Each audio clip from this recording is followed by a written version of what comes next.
FlyBe, at one time one of the largest regional carriers in Europe, went belly up in March of 2020 after a decade of financial struggles. So where did it all begin and what led to their fall?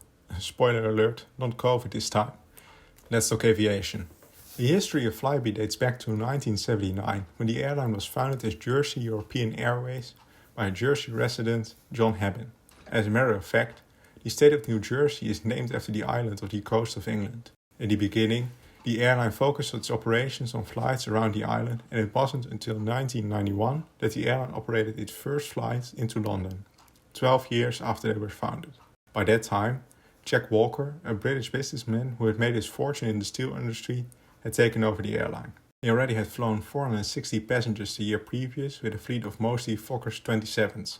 However, this would soon change, as in 1993 they added their first jet-engine aircraft to their fleet, the British Aerospace 146. The 4-engined aircraft had place for up to 112 passengers. While there were some losses which forced the airline to lay off part of their staff and return one of their BE-146s in 1994, the airline became profitable again in 1995 and restarted its expansion. Near the end of the decade, the airline expanded further beyond the United Kingdom and started operating flights to Amsterdam, Paris, Marseille, Toulouse and Lyon, the last two under an agreement with Air France. Up to this point, the airline still operated under the Jersey European brand. However, they were growing and they were named the best UK regional airline. To further express their international mindset, they renamed themselves to Britain European in 2000. They were operating 1,100 flights a week, but were struggling.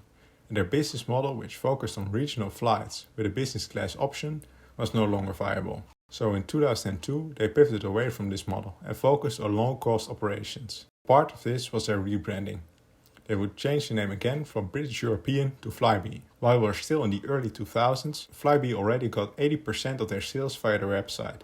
The changes had some positive effects, and soon the airline would be one of the largest regional carriers in Europe. Besides growing their network, they also focused on expanding their fleet. Instead of going for one of the more traditional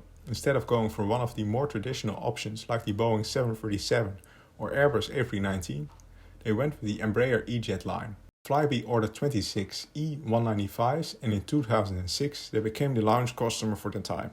At the time, British Airways, the nation's flag carrier, had a low-cost subsidiary, BA Connect. FlyBe bought it to further expand operations and in the meantime eliminate a competitor. With the deal, FlyBe became Europe's largest regional carrier. In the years that followed, the passenger numbers rose steadily, and in December of 2010, the airline went public and was valued at £250 million, which is 310 million euros or 360 million US dollars in today's money. With the money they raised, they had the ambitious goal of expanding their fleet with 140 Embraer aircraft. In the years that followed, however, the company struggled to stay profitable. In 2010 and 2011, they made a small profit of a couple million pounds, but in the next 6 years, they would face some hefty losses, with 2014, 2015 and 2017 as prime examples. When their new CEO, Saad Hamad, started in 2013, 61 of their 158 flights were not even breaking even. In order to cut costs, they closed 6 of their 13 bases, cut a large number of their Embraer aircraft from their fleet, which shrunk from 97 planes to 66. After restructuring, the airline turned a profit again in 2016. However, in 2017, the losses were back again, despite the increasing passenger numbers. In the meantime, their fleet changed quite a bit. Moving away from the large Embraer aircraft, they opted to go with the smaller Bombardier Dash 8 instead. It could carry 78 passengers at a time, and they became the largest operator of the type. It was clear that the airline wouldn't be able to survive in their current state, and thus the board of directors went on to look for a company that could acquire them. The first company to make an offer was Stobart, a British infrastructure and aviation company that owns London's Southend Airport and Stobart Air among other companies. They offered 40 pence a share, valuing the company at 35 to 40 million pounds. This seems to me like quite an acceptable offer, given that the airline lost almost £60 in the previous 2 years and it was on its way to add another £20 million to that count. However, the board rejected the offer in February of 2018. Because FlyBe owned quite a number of landing slots at major European airports like London Heathrow, Paris-Charles de Gaulle and Amsterdam Schiphol, there were a couple of airlines interested in acquiring FlyBe for just the slots alone. And in January of 2019, Virgin Atlantic with Stobart and the private equity firm Cyrus Capital Partners in the consortium called Connect Airways bought FlyBe for 1 penny a share.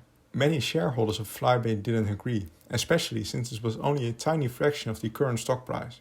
However, FlyBe didn't have a choice. They were short on cash, and as part of the deal, Connect Airways would invest £20 million, money the airline needed sooner than later. The merger was completed in July of 2019 when the European Commission cleared the takeover under the condition that the airline would give up some of its valuable slots at Amsterdam and Paris. The takeover, however, didn't stop their financial issues.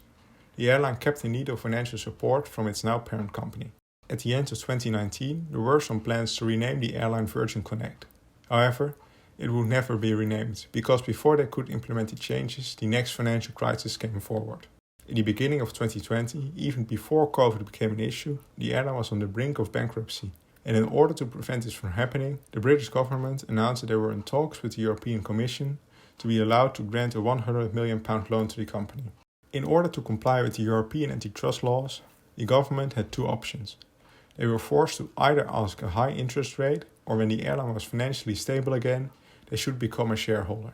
Before all parties could reach an agreement, COVID hit, and on March 5 of 2020, the airline ceased all operations. While many airlines went belly up during the pandemic, it is clear that while COVID might have sped up the process by a couple of weeks, the airline was beyond saving. FlyBe never had a steady streak of profitability and needed to pivot several times during their 41 years of operations.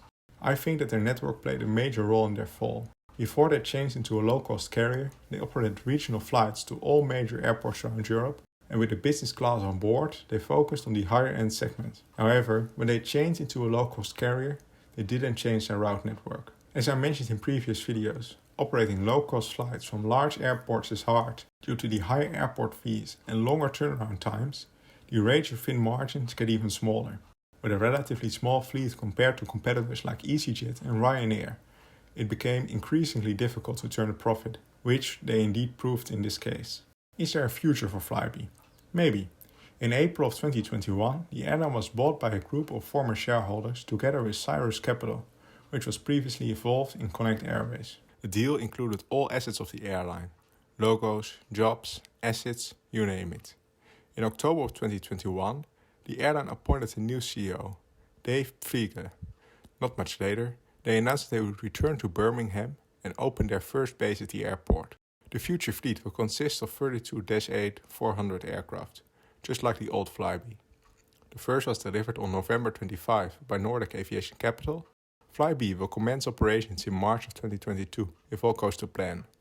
While there currently is little known about the business model and routes, the airline hinted at a strong regional network in and around the UK. Again, just like the old FlyBe. Time will tell how successful the reincarnated airline will be. What are your thoughts about FlyBe? Do you think that they can come back, or is there no place for a carrier like FlyBe in today's world? Let me know in the comments below. Thank you for watching, and please consider subscribing to Let's Talk Aviation.